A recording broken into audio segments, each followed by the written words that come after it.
Fala pessoal, vamos começar então. Módulo novo: populações tradicionais e agricultura familiar, sustentabilidade e diversidade sociocultural. Cara, o título é gigante, tá? Mas assim, nem é tanta coisa que nós vamos ver nessa aula aqui agora não, tá? Vamos fazer uma leitura rápida aqui para a gente saber o que a apostila está dizendo para nós? Vamos começar aqui, ó. Como vimos, os impactos dos padrões atuais de consumo e de produção no meio ambiente são alarmantes. Então, o que a gente estava falando na aula anterior sobre o consumo, que a gente consome muita coisa que nem precisava consumir, tá? E, para piorar, ainda descarta o lixo de forma inadequada. Nós vimos os dados aí sobre o lixo no Brasil. Depois você pode assistir o vídeo, né? Quem não acompanhou ao vivo, tá? E fazer a leitura aí dos textos aí da apostila também, tá bom? Muito bem. Recursos não renováveis, aqui na segunda linha, ó, recursos não renováveis estão acabando. E os renováveis, como a água e o solo, estão sendo desperdiçados e mal usados pelo ser humano. A gente viu no outro bimestre que o uso da água, né, principalmente na agricultura, gera muito desperdício. Nas casas também, mas as casas, comparado com a agricultura, não é quase nada. Tá? Mas a gente falou na última aula também, né, sobre a questão do desperdício de materiais escolares, por exemplo. Mas olha, dentro das nossas casas, o desperdício não é só de material escolar, igual a gente vê no cesto de lixo da sala de aula todos os dias. Mas é o desperdício de comida, tá? É o uso incorreto de alguns produtos que acaba diminuindo a vida útil e aí fazendo com que a gente tenha que comprar mais, tá? E aqui aí gera mais lixo, gera mais impacto ambiental, mais problema, tá? Enfim, tá? E aí é um sério problema, não só os produtos não renováveis, mas os renováveis que estão sendo mal utilizados. No entanto, existem alternativas, ou seja, não está tudo perdido, né? Para conter esse avanço da pegada ecológica. Quem não assistiu à última aula, né? Pegada ecológica aparece aqui, tá? Na página 209. Pegada ecológica é o quê? Ao rastro de destruição provocado pelo ser humano na natureza, tá? É o quê? É para quantificar a interferência dos grupos humanos no funcionamento dos ecossistemas. Já expliquei para vocês o que são os ecossistemas em outra aula, tá? Uma dessas formas aí de conter a pegada ecológica é aprender aqui, ó, com as práticas já existentes, tá? São as chamadas comunidades e sociedades tradicionais. Professor, o que são essas comunidades e tradicionais? Opa, comunidades e sociedades tradicionais. Está separado na sua apostila, mas grifa porque é importante. Lá na frente vai vir uma pergunta na sua tarefa sobre isso aqui, ó. O que são essas comunidades e sociedades tradicionais? Então você pode pegar seu lápis aí, ó, o seu marca-texto, e marcar isso aí porque é de extrema importância, porque isso aqui, ó, é lei, é um decreto federal que determina isso, tá? São os grupos culturalmente diferenciados e que se reconhecem como tais, que possuem formas próprias de organização social, que ocupam e usam territórios e recursos naturais como condição para sua reprodução cultural, social, religiosa, ancestral e econômica, utilizando conhecimentos, inovações e práticas gerados e transmitidos por tradição. Bastante coisa, né? Mas aqui a gente vai conhecer alguns exemplos, aí vai ficar fácil de você entender o que são esses grupos chamados aqui no texto, grupos culturalmente diferenciados. Tá? Quem são essas populações tradicionais? Vamos conhecer eles e o que eles fazem nessa agricultura familiar sustentável aí, tá? Bom, Esses grupos, ao contrário das populações urbanas, então, a primeira informação que nós temos são grupos que não estão nas cidades, apresentam um nível de consumo muito baixo da média mundial. Nessas comunidades, há uma relação com o espaço geográfico muito diferente daquela estabelecida pela população urbana. Por reconhecerem no ambiente natural seu meio de vivência e proteção. Então, essas comunidades respeitam a natureza. Por quê? Porque olha só o que eu grifei aqui agora. Porque elas reconhecem no ambiente natural seu meio de vivência e proteção. E também por diferentes níveis de acesso aos recursos tecnológicos. Ou seja, essas comunidades não têm tanto acesso a recursos tecnológicos. As populações dessas comunidades tradicionais aí, tendem a buscar modos de produção sustentáveis. Modos de produção sustentáveis. Vou falar, mas eu já expliquei. É aquele que permite que esses recursos sejam utilizados pelas gerações futuras. Ou seja, eles evitam degradar a natureza. Baseados nos ciclos naturais dos ambientes que ocupam. Dentre as técnicas utilizadas por esses grupos, destaca-se o uso sustentável dos recursos naturais por práticas como a agroecologia. Isso aqui é bem interessante, a gente vai aprender mais tarde sobre a agroecologia, como forma de ampliação da agrobiodiversidade. A agrobiodiversidade é a diversidade de plantas cultiváveis e é desenvolvida pelos grupos humanos por meio de técnicas de manejo e melhoramento genético. Então, aqui a gente está vendo um pouquinho de tecnologia, tá?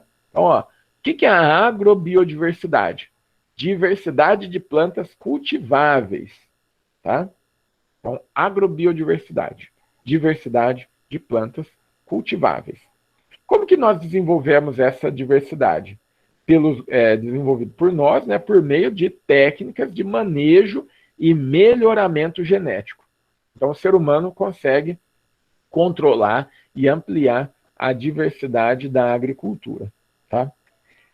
Ela, quem? A agrobiodiversidade. É resultado da intervenção do homem sobre a natureza. Viu o que eu falei? Então, está escrito aí na sua apostila também. E relaciona-se diretamente à diversidade cultural, pois foi justamente a existência de muitas sociedades e comunidades que permitiu o desenvolvimento de técnicas agrícolas variadas. Então, o que essa apostila está falando? O que esse texto aí, principalmente no último parágrafo, está falando? Que existem várias técnicas de cultivar alimentos, de cultivar produtos. Tá?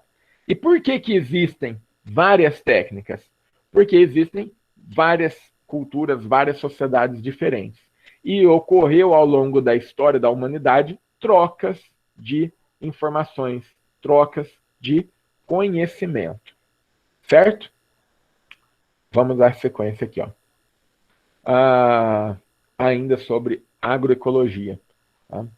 A agroecologia e as sociedades tradicionais. Então, até aqui nós aprendemos, né, o que é a agrobiodiversidade. Nós vimos que existem diferentes técnicas, diferentes formas de cultivar para diminuir a pegada ecológica, e nós falamos sobre os grupos, as comunidades tradicionais, né, esses grupos diferenciados. Agora nós vamos relacionar a agroecologia e essas sociedades tradicionais. Vamos lá. O que é a agroecologia? Então, a gente tem uma mistura de agricultura, né, a agropecuária, tá? E nós temos a mistura, então, desse termo com ecologia. Tá? Então, a agroecologia baseia-se em princípios de preservação e sustentabilidade. Seus objetivos são a manutenção da agrobiodiversidade, ou seja, a manutenção da diversidade de produtos agrícolas que podem ser cultivados em cada lugar. E também o quê? A ampliação dos conhecimentos dos povos tradicionais e de agricultores familiares, a fim de valorizar suas práticas e garantir renda e qualidade de vida para essas comunidades, além de preservar o meio ambiente. Então, olha só tudo que a gente pode marcar aqui nesse texto. Fizemos a leitura? Vamos ver o que a gente pode marcar então. Ó. O que está falando no texto? Os objetivos do que? Da agroecologia. Então, o que são os objetivos? Quais são os objetivos? A manutenção da agrobiodiversidade, ampliação dos conhecimentos dos povos tradicionais e de agricultores familiares. Para quê? Para valorizar as práticas desses povos aqui, tá? Além de preservar o meio ambiente. Não viu como a agroecologia é uma questão complexa, tá? Mas, ao mesmo tempo, é importante ser pensada e praticada. Né? Por quê? Porque ela preserva aqueles povos tradicionais, né? Aqueles povos que vivem em determinados espaços há centenas de anos, né? Melhora também e garante a qualidade do meio ambiente e a diversidade de produtos que podem ser cultivados. Certo? Entendeu essa questão? Alguém tem alguma dúvida? Alguém quer falar alguma coisa? Bom, então vamos dar sequência aqui, tá? Daí a gente conhece aí questões aí sobre a agricultura familiar, tá bom? Belezinha? Maravilha. Dessa parte aqui, deixa eu só avançar minha apostila aqui, só um minutinho.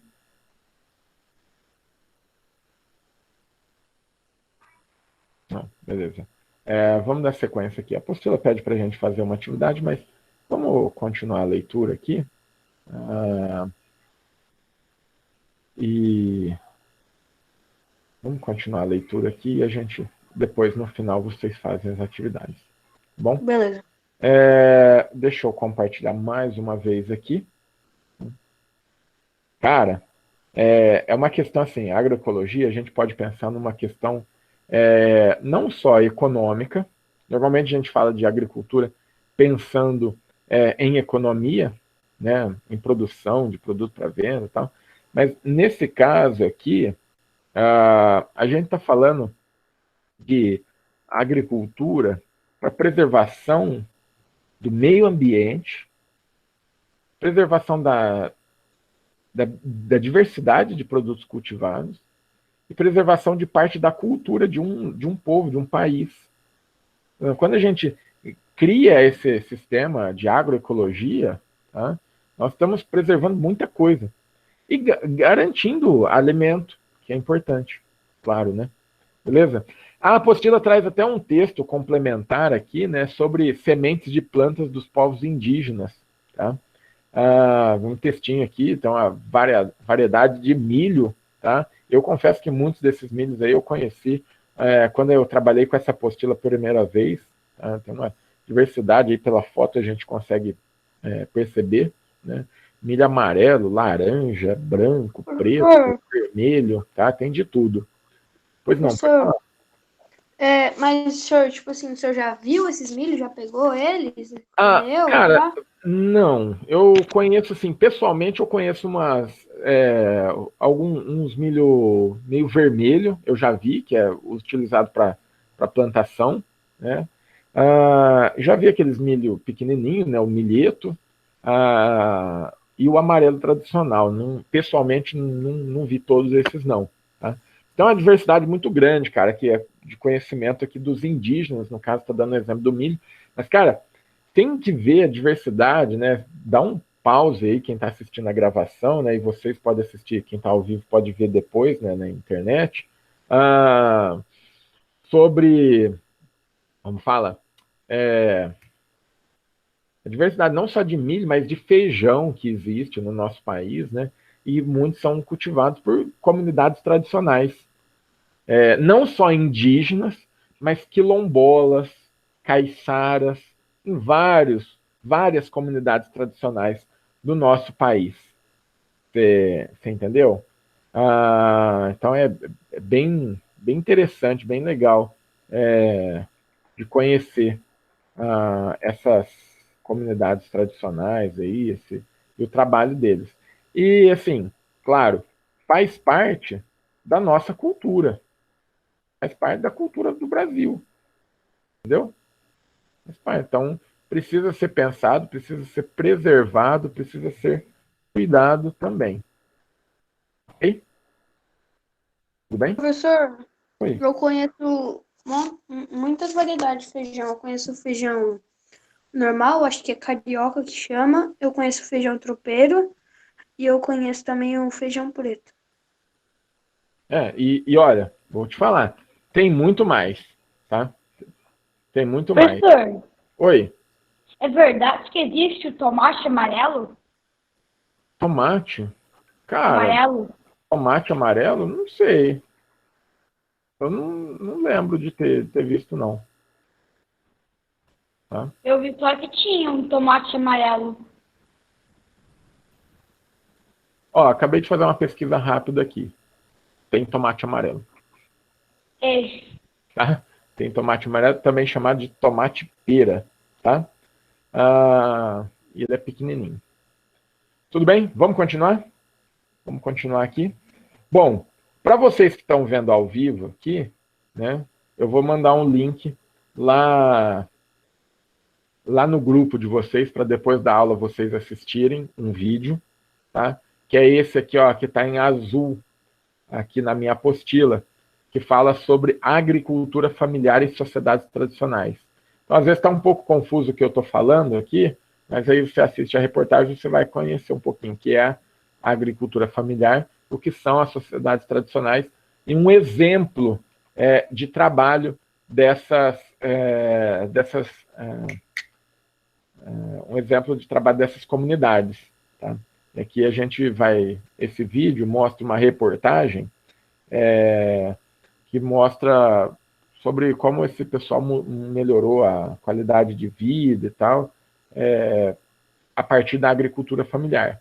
E a gente vai conhecer, saber o que dá para desenvolver a agricultura respeitando o meio ambiente, sem uso de agrotóxicos e tudo mais, e produzindo alimentos, que é mais importante. Tá?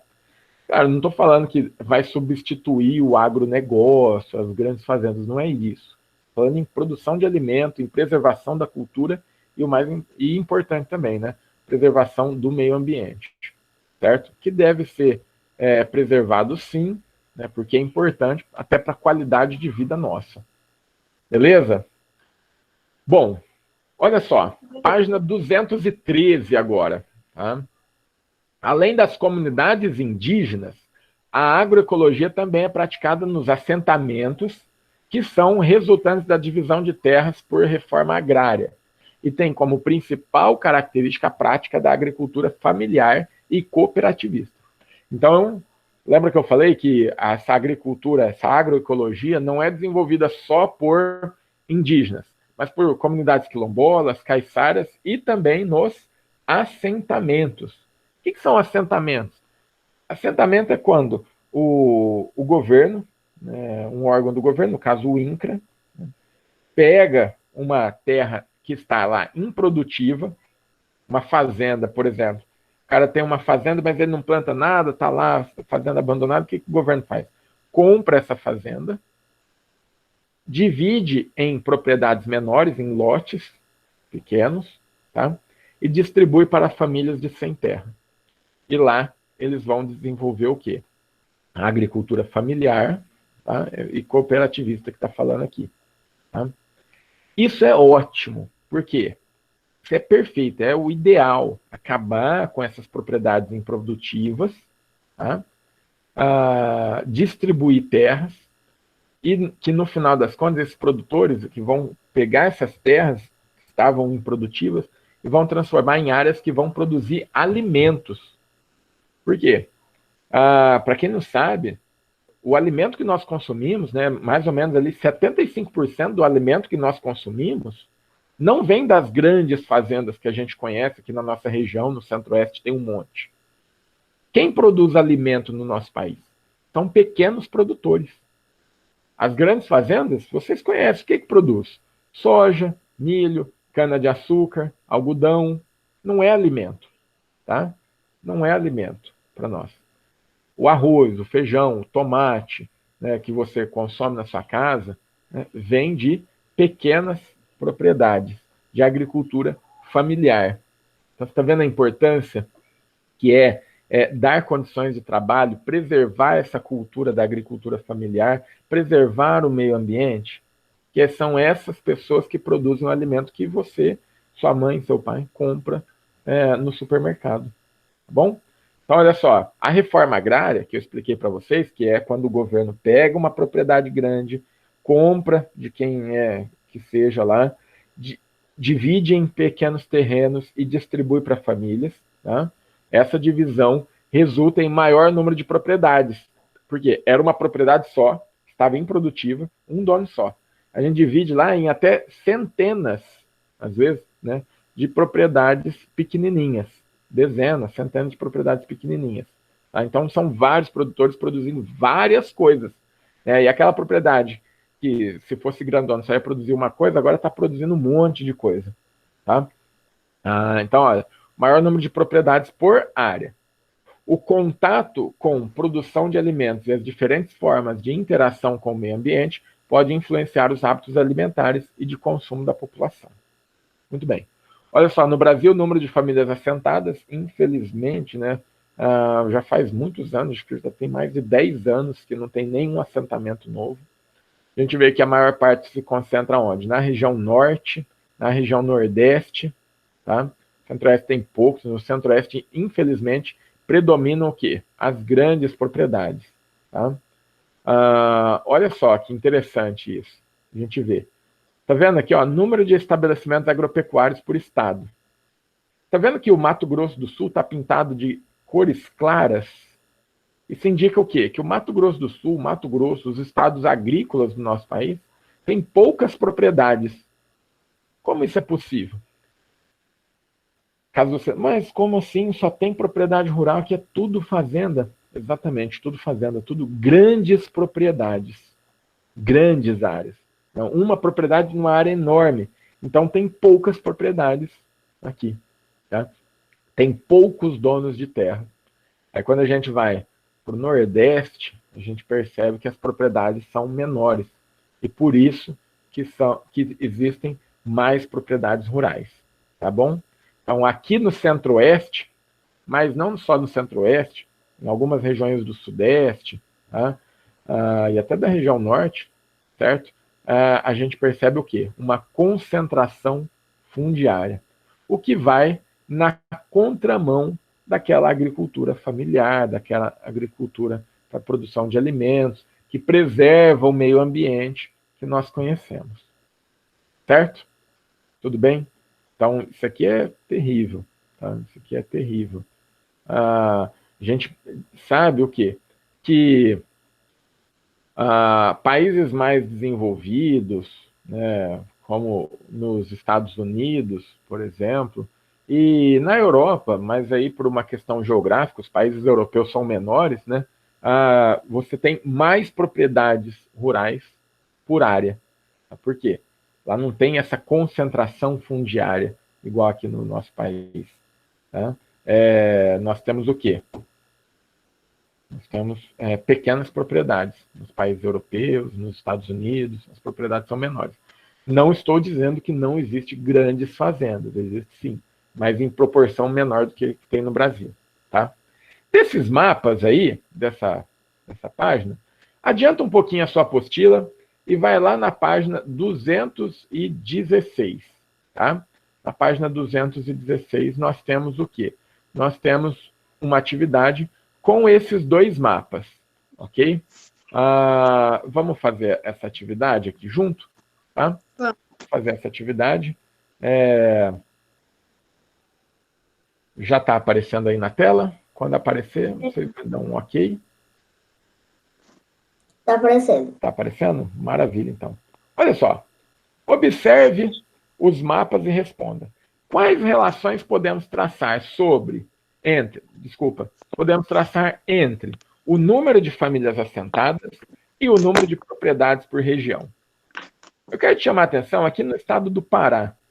Tá vendo que parece uma linha de bolinhas aqui, mostrando os assentamentos aqui no Pará? Tá? Infelizmente, acho que vocês não conseguem ver o meu cursor aqui, mas enfim.